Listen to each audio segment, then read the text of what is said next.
ಸಿಂಪಲ್ಲಾಗಿ ಈಸಿಯಾಗಿ ಗೋಬಿ ಮಂಚೂರಿ ಮನೆಯಲ್ಲೇ ಮಾಡೋದು ಹೇಗಂತ ನೋಡೋಣ ಬನ್ನಿ.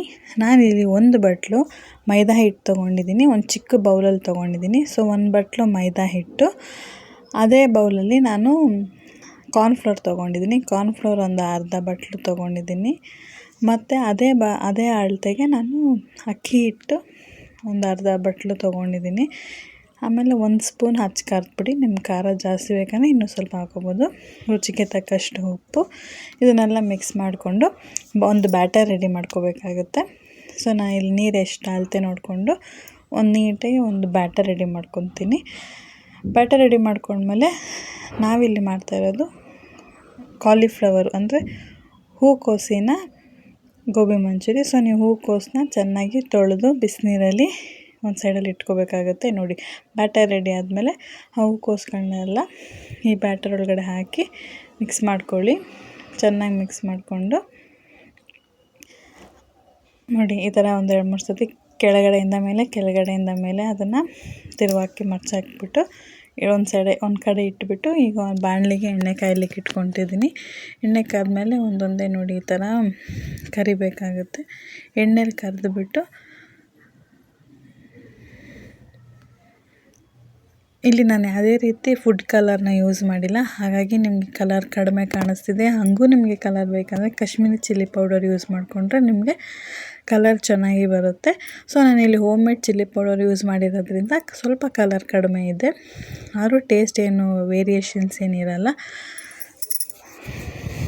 ಇದು ನೋಡಿ, ನಮ್ಮ ಮನೇಲಿ ಹಾಕಿರೋ ಬೋರ್ಡ್ ಇದು, this kitchen is seasoned with love. ಯಾವುದೇ ಅಡುಗೆ ಆಗಲಿ, ಸಿಂಪಲ್ ಅಡುಗೆ ಆದರೂ ಅಷ್ಟೇ, ಪ್ರೀತಿಯಿಂದ ಮಾಡಿದ್ರೆ ಬಹಳ ರುಚಿಕರವಾಗಿರುತ್ತೆ. ನೋಡಿ, ನಾನು ಕರ್ದು ಹೂಕೋಸನ್ನೆಲ್ಲ ಕರೆದು ಹೀಗೆ ಒಂದು ಕಡೆ ಎತ್ತಿಟ್ಕೊತಿದ್ದೀನಿ. ಪುನಃ ನಾನು ಅದೇ ಬಾಣಲಿಗೆ ಸ್ವಲ್ಪ ಎಣ್ಣೆ ಹಾಕ್ಕೊಂಡು ಸಣ್ಣಕ್ಕೆ ಹಚ್ಚಿರೋಂಥ ಬೆಳ್ಳುಳ್ಳಿನ ಒಗ್ಗರಣೆಗೆ ಹಾಕ್ತಿದ್ದೀನಿ. ಆ ಕಾದಿರೋ ಎಣ್ಣೆಗೆ ಬೆಳ್ಳುಳ್ಳಿ ಬಿದ್ದಾಗ ಅದರ ಘಮ ಬರುತ್ತಲ್ಲ, ಅದೇ ಒಂದು ಚಂದ ಸುವಾಸನೆ. ಹಸಿಮೆಣಸಿನ್ಕಾಯಿ ಖಾರ ಎಷ್ಟು ಬೇಕೋ ಅಷ್ಟು ನೋಡಿಕೊಂಡು ಉದ್ದುದ್ದಕ್ಕೆ ಹಚ್ಕೊಂಡು ಎಣ್ಣೆಗೆ ಹಾಕ್ತಿದ್ದೀನಿ. ಎರಡೂ ಸ್ವಲ್ಪ ಚೆನ್ನಾಗಿ ಫ್ರೈ ಮಾಡ್ಕೊಂಡಿದ್ದಾದಮೇಲೆ ಸಣ್ಣಗೆ ಹಚ್ಚಿರೋಂಥ 1-2 ಈರುಳ್ಳಿ ಹಾಕ್ಕೊಂಡಿದ್ದೀನಿ. ಗೋಬಿ ಮಂಚೂರಿಗೆ ಮೇನ್ ಈರುಳ್ಳಿನೇ ಸ್ವಲ್ಪ ಚೆನ್ನಾಗಿ ಜಾಸ್ತಿ ಟೇಸ್ಟ್ ಕೊಡೋದು. ಸ್ಪ್ರಿಂಗ್ ಆನಿಯನ್ ಇದ್ದರೆ ಸ್ಪ್ರಿಂಗ್ ಆನಿಯನ್ ಹಾಕಿ, ಅದು ಇನ್ನೂ ಚೆನ್ನಾಗಿ ಟೇಸ್ಟ್ ಕೊಡುತ್ತೆ. ಸೇಮ್ ಸ್ವಲ್ಪ ಹೋಟೆಲ್ ಸ್ಟೈಲೆಲ್ಲ ಇರುತ್ತೆ. ಸ್ವಲ್ಪ ರುಚಿಗೆ ತಕ್ಕಷ್ಟು ಉಪ್ಪು ಹಾಕೋತಿದ್ದೀನಿ. 1 ಸ್ಪೂನ್ ಸೋಯಾ ಸಾಸ್ ಹಾಕ್ಕೊಂಡು 1-2 ಸ್ಪೂನು ಟೊಮೆಟೊ ಕೆಚಪ್ ಆಗಲಿ ಸಾಸ್ ಆಗಲಿ ಹಾಕ್ಕೊಳ್ಳಿ. ಇದು ಹೋಮ್ ಮೇಡ್ ಆಗೋದ್ರಿಂದ ಜಾಸ್ತಿ ಬಳಕೆ ಮಾಡ್ತಿಲ್ಲ ನಾನು. ಸ್ವಲ್ಪ ಒಂದು ಬೌಲ್ಗೆ 1.5 ಸ್ಪೂನ್ ಸಾಕು ಕಾರ್ನ್ಫ್ಲವರ್ ಹಾಕ್ಕೊಂಡು ಅದಕ್ಕೊಂಚೂರು ನೀರು ಹಾಕ್ಕೊಂಡು ಚೆನ್ನಾಗಿ ಬೀಟ್ ಮಾಡ್ಕೊಳ್ಳಿ. ಲಮ್ಸ್ ಇಲ್ಲದಂಗೆ ಬೀಟ್ ಮಾಡಿಕೊಂಡು ಈ ಮಿಕ್ಸರ್ನ ನಾವು ಅದು ಏನು ಒಗ್ಗರಣೆ ಹಾಕಿದ್ದೀವಲ್ಲ ಅದಕ್ಕೆ ನಾವು ಹಾಕ್ಕೊಂಡು ಮಿಕ್ಸ್ ಮಾಡ್ಕೋಬೇಕಾಗುತ್ತೆ. ಇದು ಮಾಡೋದ್ರಿಂದ ಒಂಥರ ಕ್ರೀಮಿ ಟೆಕ್ಸ್ಚರ್ ಕೊಡುತ್ತೆ ನಿಮಗೆ. ಸೊ ಹಾಗಾಗಿ ಸ್ವಲ್ಪ ಹೋಟೆಲ್ ಸ್ಟೈಲಲ್ಲೂ ಇರುತ್ತೆ, ಚೆನ್ನಾಗಿ ಟೇಸ್ಟಿಯಾಗಿರುತ್ತೆ.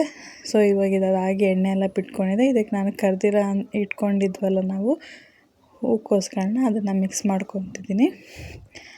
ಎರಡೂ ಚೆನ್ನಾಗಿ ಬ್ಲೆಂಡ್ ಆಗಬೇಕು. ಬ್ಲೆಂಡ್ ಆಗೋವರೆಗೂ ಮಿಕ್ಸ್ ಮಾಡ್ಕೊಳ್ಳಿ.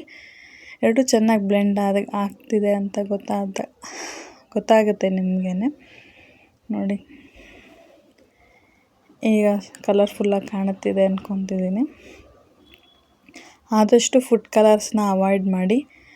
ಸೊ ಮನೇಲೇ ಹೆಲ್ದಿಯಾಗಿ ಮಾಡ್ಕೊಳ್ಳಿ. ಹೊರಗಡೆ ಯಾವ ಎಣ್ಣೆ ಹಾಕ್ತಾರಂತ ಗೊತ್ತಿಲ್ಲ, ಮನೇಲಿ ನಮ್ಮ ಕಣ್ಣು ಮುಂದೆ ಶುಚಿಯಾಗಿ ಮಾಡ್ಕೊತೀನಿ.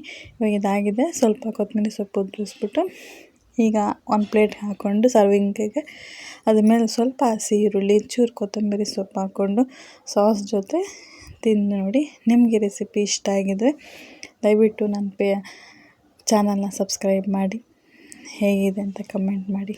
Thank you.